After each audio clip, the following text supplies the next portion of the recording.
Hey, what's going on everybody?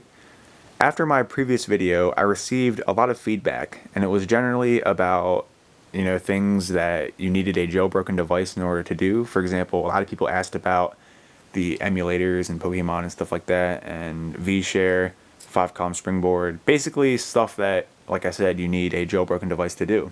So I figured I would spend some time talking about why I think it's necessary to jailbreak a device.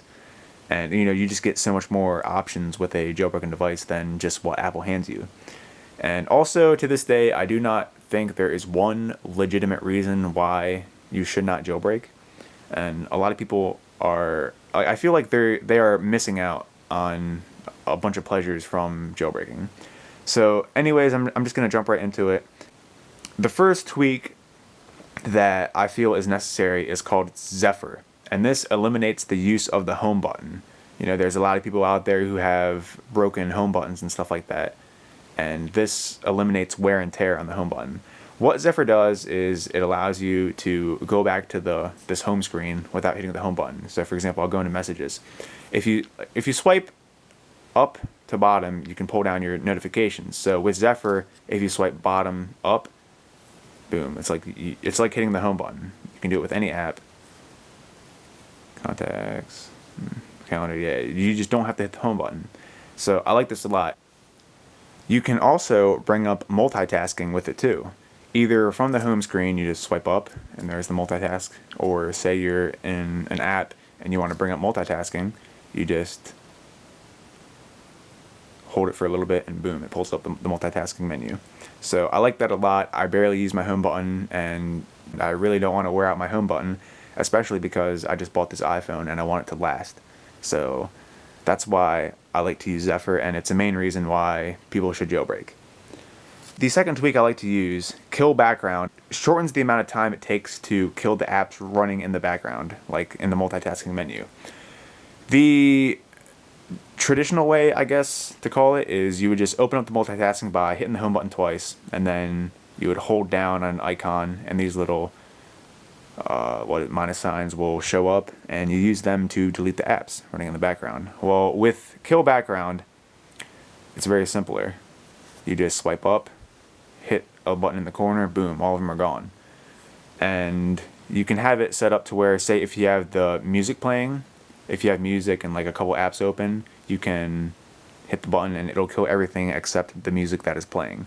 So that's very nice too. Over time, I cannot imagine how many hours of time I've saved by using Killbackground. The next tweak I want to talk about is called SpeedIntensifier.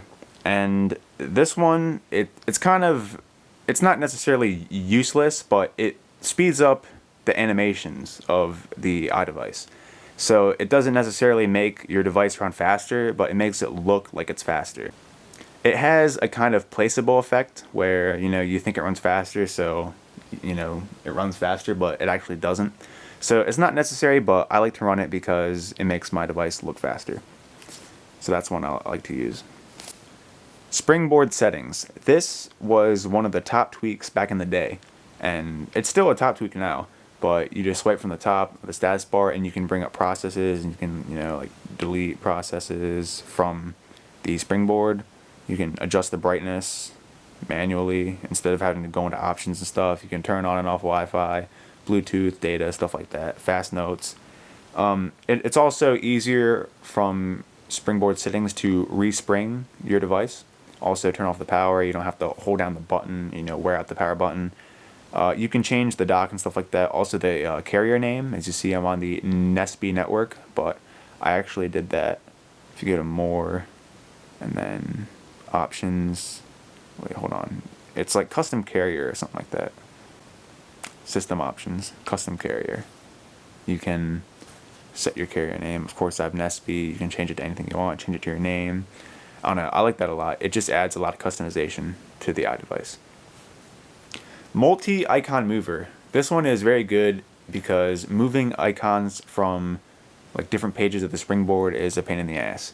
So, for example, say we want to move all these emulators and Google Maps to the other page. You would just hold down and you would tap on the ones you want to move, scroll, hit the home button, and boom.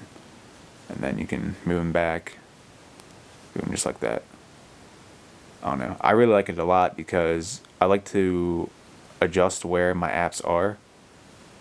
And it's easier to move 5 at once than having to move them one by one, because, you know, if you do it conventionally, you got to hold and you got to, you know, wait a bunch of time in order to move it over. And it sometimes gets tricky because, say you want to move it over here, it'll want to make a folder, and that's really annoying. So I like to use MultiIconMover. What you see here is 5-column Springboard. It just adds like 4 more icons to the Springboard. But I also have the 5-icon dock, which, like, down here on the dock, I'm allowed to put 5 icons down there.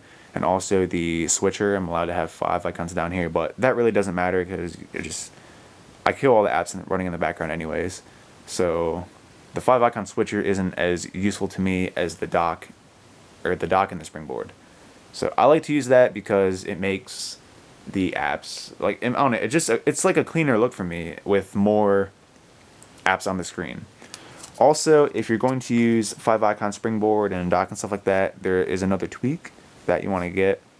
You can scale the size of the apps. You can make them super small. You can apply the changes and you can see it. Or you can make them really big, but I don't like to do that because it just looks clunky. So I like to put mine like the not really normal size, because if you have them at the normal size with the 5-icon or the 5-column Springboard, it looks kind of like bulked up or whatever. So I like to put it somewhere around there. I went in Palringo and I posted a screenshot of it all the way up, and it's kind of nasty looking. Yeah, that's good enough.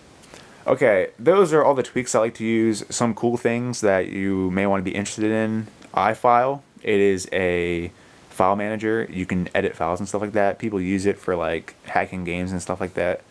It doesn't work for all games, of course, but it's just nice to have.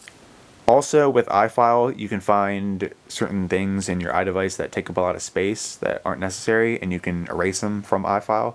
So that is always useful. The emulators you can download from Cydia, and you would use a program like iPhoneBox or something to put ROMs into your iDevice and play them through the emulators, of course. And they have emulators of all kinds on the Cydia store, or whatever you want to call it. Got Super Nintendo, I have Game Boy Color and Game Boy Advance. They have N64. There's also PlayStation ones, but I don't think that PlayStation would be feasible on an iDevice because PlayStation ISOs are like 1 or 2 gigs or something like that, and that takes up a lot of space. So I wouldn't really want to run that, since, you know, space is already limited on the phone anyways. vShare, appcake, things that you can download apps from. Those are always like, I mean, that's the main reason people jailbreak, is to get free apps through vShare or appcake. I mean, it used to be Installous, but they kind of got shut down. So there's always ways around everything. I'm pretty sure there isn't anything else to talk about. But like I said, I believe that there's no reason not to jailbreak, because there are just too many things that you can do with a jailbroken device that you couldn't with just a stock iPhone or iPad or iPod, whatever you use. If you guys want to see a video on cloning apps, it's a little different, because I've heard that when people clone with iFile on iOS 6, it doesn't allow you to open the clone. But I've cloned some apps, like I have a Dark Summoner app right there, and I have a clone right there, and they work perfectly on mine. So if you guys do want to see a cloning app video, I would be happy to supply that. Just, it involves a PC or Mac. I believe I don't have anything else to say. Thanks for watching. I hope that you guys look into jailbreaking, because it expands your freedom. I guess that's the only way to explain it. Thanks everyone. Take care.